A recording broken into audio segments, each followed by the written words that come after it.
দর্শক আপনাদের স্বাগত Walton smart fridge presents TVS ইনসাইটে। আমি আপনাদের সাথে আছি জেবুন্নেসা আলো।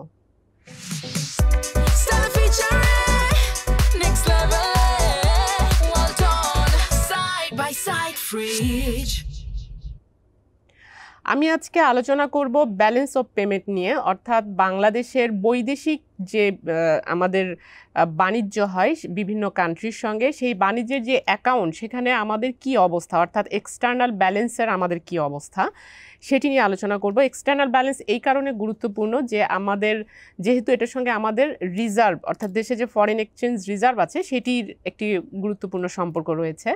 তো আমরা যদি দেখি যে লেটেস্ট বাংলাদেশ ব্যাংকের যে ডেটা বেরিয়েছে সেটি হলো জুলাই সেপ্টেম্বর এই ফিসকাল ইয়ারে, অর্থাৎ FY26-এর জুলাই সেপ্টেম্বর প্রথম 3 মাসে। সেখানে দেখা যাচ্ছে যে আমাদের বাণিজ্য ঘাটতি বেড়েছে, বাণিজ্য ঘাটতি বেড়ে দাঁড়িয়েছে $5.7 বিলিয়ন। এর আগে একই সময়ে বাণিজ্য ঘাটতি ছিল $4.6 বিলিয়ন, প্রায় $1 বিলিয়ন বাণিজ্য ঘাটতি বেড়েছে।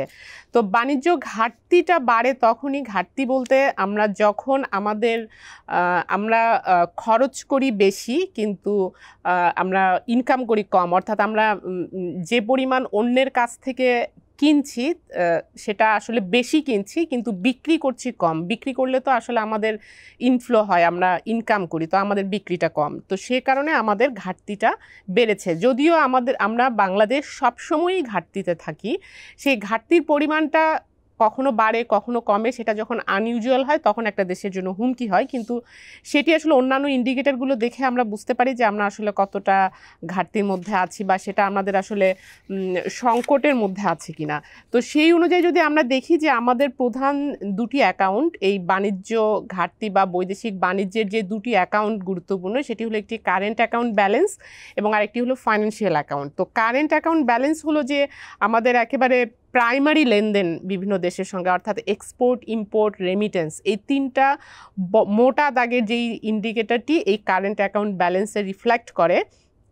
তো সেটি আমরা দেখতে পাচ্ছি যে কারেন্ট অ্যাকাউন্ট ব্যালেন্স যেটি আসলে প্রাইমারি অ্যাকাউন্ট, আমাদের যখন বাইরের দেশ থেকে যখন আমরা কিছু কিনি বা বিক্রি করি, এটার যে সেটেলমেন্ট হয় সেই সেটেলমেন্টটা প্রথম আমরা প্রাইমারি অ্যাকাউন্ট থেকে করি। এরপর যদি এখানে ঘাটতি থাকে তখন আমরা ফাইন্যান্সিয়াল অ্যাকাউন্ট থেকে করি। ফাইন্যান্সিয়াল অ্যাকাউন্টও যদি ঘাটতি থাকে তখন সেটি রিজার্ভের উপর প্রেশার পড়ে, কারণ তখন ডিরেক্টলি রিজার্ভ থেকে যাচ্ছে।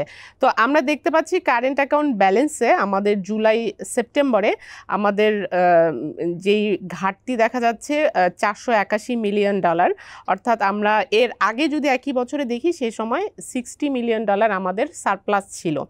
তো কারেন্ট অ্যাকাউন্ট ব্যালেন্স এই যে ঘাটতিটা আসলো সেটি কিন্তু আমরা দেখেছি FY25 যে শেষ করলাম আমরা, এই অর্থ বছরে আমরা প্রথমবারের মতো গত 8 বছরের মধ্যে প্রথমবার আমরা সারপ্লাসে ছিলাম কারেন্ট অ্যাকাউন্ট ব্যালেন্স। বেশিরভাগ সময়ই কারেন্ট অ্যাকাউন্ট ব্যালেন্স আমাদের ঘাটতিতে থাকে। তো এটি আবার এখন এই ফিসকালে এসে আবার ঘাটতিতে চলে গেল।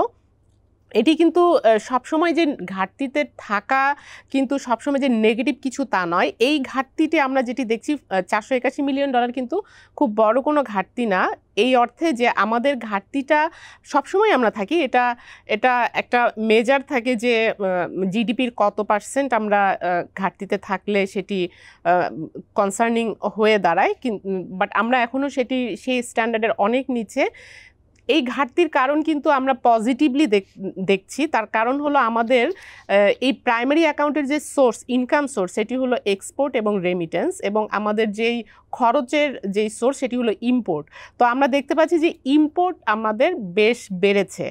সেটি ইম্পোর্ট বাড়াটা অবশ্যই একটা দেশের ইকোনমির জন্য ভালো, যেহেতু আমাদের ইম্পোর্ট অনেক দিন ধরে আমাদের বিজনেস অ্যাক্টিভিটিস অনেকটা স্ট্যাগনেন্ট হয়ে আছে। আমাদের ইম্পোর্ট ক্যাপিটাল মেশিনারিজ, বিভিন্ন ধরনের র ম্যাটেরিয়ালস, এগুলো ইম্পোর্ট অনেক স্লো ডাউন হয়েছে।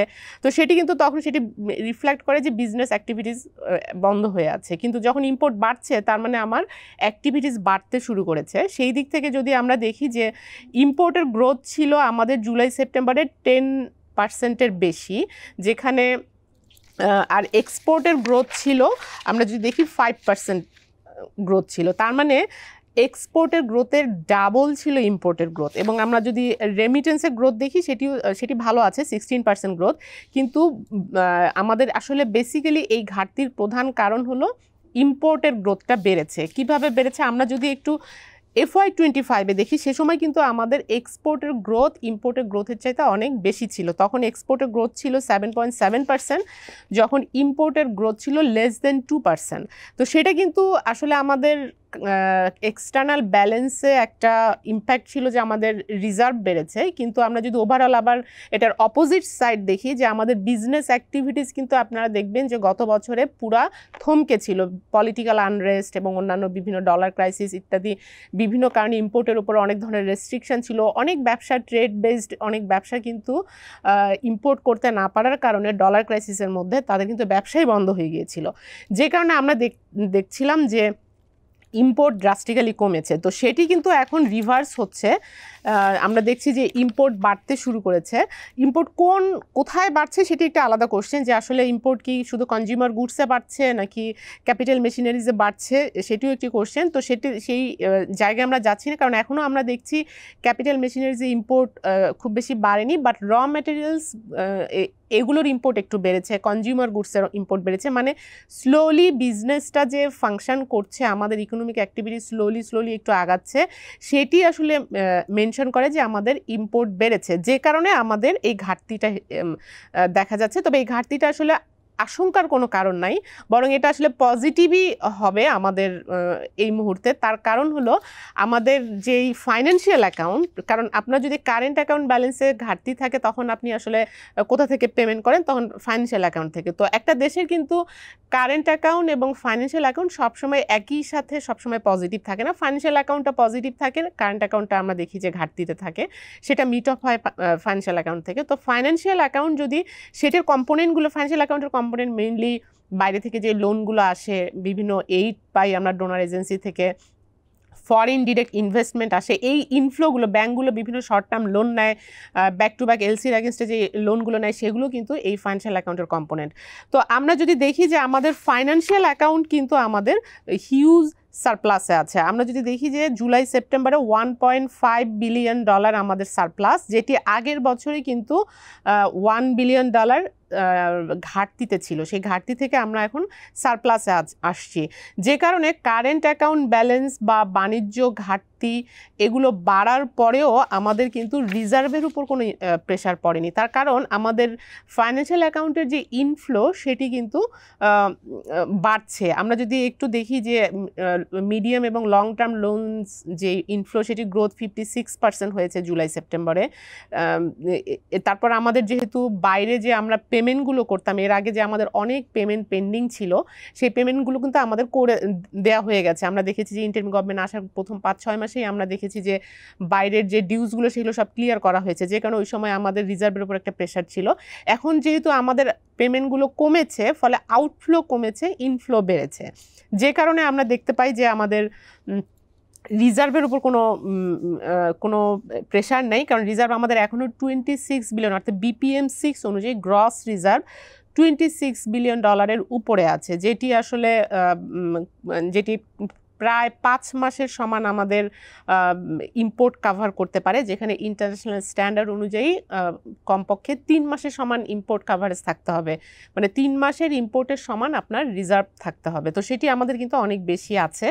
এবং আমরা যে এক্সপোর্ট এবং ইম্পোর্টের ক্ষেত্রে যেই ডিফারেন্সটা দেখছি, যে ইম্পোর্ট বাড়ছে, কিন্তু এক্সপোর্টের ক্ষেত্রে যেটা হচ্ছে যে এক্সপোর্ট তো আপনারা জানেন যে গত 2 মাসে প্রায় অগাস্টের পর সেপ্টেম্বর অক্টোবরে আমাদের আমরা দেখতে পাচ্ছি যে আমাদের অগাস্ট এবং সেপ্টেম্বরে, অক্টোবরের ডেটা এখনো আসেনি, অগাস্ট এবং সেপ্টেম্বরে আমরা দেখেছি যে আমাদের এক্সপোর্ট কিছুটা স্লো ডাউন হয়েছে। এই স্লো ডাউনের কারণও আছে, যে একটি বৈশ্বিক কারণ আমরা দেখতে পাচ্ছি যে ইউএসএ যেহেতু ট্যারিফের কারণে, যে সারা পৃথিবীতে তারা যে ট্যারিফ দিয়েছে, যেটাকে আমরা বলছি রেসিপ্রোকাল ট্যারিফ, সেই ট্যারিফের কারণে তাদের ইউএসএ কিন্তু কনজাম্পশন কমে গেছে। তো যে কারণে তাদের অর্ডার কমে গেছে, যেটার একটা ইম্প্যাক্ট আসলে বাংলাদেশেও পড়েছে। শুধু যে বাংলাদেশে না, পৃথিবীর অন্যান্য দেশেও এই ইম্প্যাক্টটা পড়ছে, যেহেতু সেখানে যদি যেমন বাংলাদেশে 20% ট্যারিফ রয়েছে, ফলে আমাদের কিন্তু অটোমেটিক্যালি আমাদের এখানে যে প্রাইসটা আমরা যে গুডসটা তাদের কাছে বিক্রি করছি, সেটার দামটা বেড়ে যাচ্ছে। বেসিক্যালি রেডিমেড গার্মেন্টস, আমাদের রেডিমেড গার্মেন্টসের সবচেয়ে বড় মার্কেট ইউএস মার্কেট। তো সেই প্রোডাক্টের দাম যখন বেড়ে যাচ্ছে ওই ইউএস কনজিউমারের কাছে, তো সে কিন্তু কনজিউম কম করবে। তখন আগে 5টা শার্ট কিনতো, এখন 3টা শার্ট কিনবে। যখন তার কেনার প্রবণতা কমে যাবে, তখন কিন্তু বায়ার্সরা অর্ডারও প্লেস করবে কম। তো সেটি একটু আসলে বৈশ্বিক চ্যালেঞ্জ, যে কারণে কিন্তু আমরা দেখছি যে এক্সপোর্টের গ্রোথ কিছুটা স্লো হয়েছে। সেটি আসলে কতটা কন্টিনিউ করবে সেটি একটি দেখার বিষয়, সেটি একটি চ্যালেঞ্জও আছে, সামনের দিনে বোঝা যাবে। এছাড়া সামনের দিনে তো আমাদের আরেকটি চ্যালেঞ্জ হচ্ছে যে বিজনেস যখন পুরোপুরি যদি ইলেকটেড গভর্নমেন্ট আসে তখন কিন্তু আমাদের বিজনেস আরও ভাইব্রেন্ট হবে, তখন ইম্পোর্ট আরও বেড়ে যাবে। সেই ইম্পোর্ট যখন ইম্পোর্ট বাড়তে শুরু করবে তখন কিন্তু আমাদের এই ঘাটতিগুলো আরও বাড়তে শুরু করবে, এবং সেই ঘাটতিগুলো মিট আপ করার জন্য বা এখানে সাপোর্ট দেওয়ার জন্য কিন্তু আমাদের পর্যাপ্ত রিজার্ভ থাকতে হবে। তো সেটা কিন্তু বাংলাদেশ ব্যাংক অলরেডি সেই প্রিপারেশন নিচ্ছে। আমরা দেখতে পাচ্ছি যে আমাদের ফরেন এক্সচেঞ্জ রিজার্ভ বাড়ছে, তার আরও একটি কারণ হলো কিন্তু তারা যেহেতু নতুন এক্সচেঞ্জ রেট রেজিমে গিয়েছে, যে এটা অনেকটা মার্কেট বেসড এক্সচেঞ্জ রেট, তারা এখন ইন্টারফেয়ার করছে না। সো ডিমান্ড অ্যান্ড সাপ্লাইয়ের উপর যেহেতু এক্সচেঞ্জ রেটটা নির্ধারণ হচ্ছে, যার ফলে রিজার্ভ থেকে আগে যেরকম ডলার বিক্রি করতে হতো বাংলাদেশ ব্যাংকে, সেটা কিন্তু এখন হচ্ছে না, যার ফলে আমাদের রিজার্ভটা বিল্ড আপ হচ্ছে। এছাড়া আমাদের রেমিটেন্স, যেটি অন্যতম একটি বড় ইন্ডিকেটর, রেমিটেন্স ইনফ্লো আমাদের এই ঘাটতিটা কমাতে সাহায্য করে। সেই রেমিটেন্স ইনফ্লো যেহেতু মার্কেট বেসড এক্সচেঞ্জ রেট হওয়ার কারণে কার্ভ মার্কেট, অর্থাৎ যেটি আমরা যে আনঅফিসিয়াল মার্কেটে যেটা হুন্ডির মাধ্যমে যে রেমিটেন্স আসতো বেশি, সেটি কমে গেছে। ফলে এখন ব্যাংকিং চ্যানেলে কিন্তু রেমিটেন্স বাড়ছে। যে আমাদের এখন যদি আমরা রেমিটেন্সের গ্রোথ দেখি, জুলাই সেপ্টেম্বরে 16%, প্রায় 16% গ্রোথ রয়েছে, এবং রেমিটেন্স কিন্তু খুব স্ট্রং ইনফ্লো আমরা দেখতে পাচ্ছি। এটি কিন্তু কন্টিনিউ আছে আমরা এই নতুন এক্সচেঞ্জ রেট যে ফর্মুলা সেটি ইমপ্লিমেন্ট করার পর থেকে। সো যদিও এক্সপোর্ট স্লোডাউন হলেও আমাদের রেমিটেন্স যদি স্ট্রং থাকে সেটি একটি বড় সাপোর্ট হবে। এরপর এখন যে রিজার্ভটা বিল্ড আপ হচ্ছে সেটিও আসলে সামনে যদি ঘাটতি আরও বাড়ে সেটিকে মিট আপ করার মতো যথেষ্ট রিজার্ভ রাখার মতো ব্যবস্থা বাংলাদেশ ব্যাংক করছে। তো এই ছিল আজকে আলোচনার বিষয়। দর্শক, আমাদের সঙ্গে থাকবার জন্য আপনাদেরকে ধন্যবাদ, এবং আমাদের প্রোগ্রামটি যদি ভালো লাগে তাহলে লাইক দিবেন, শেয়ার করবেন।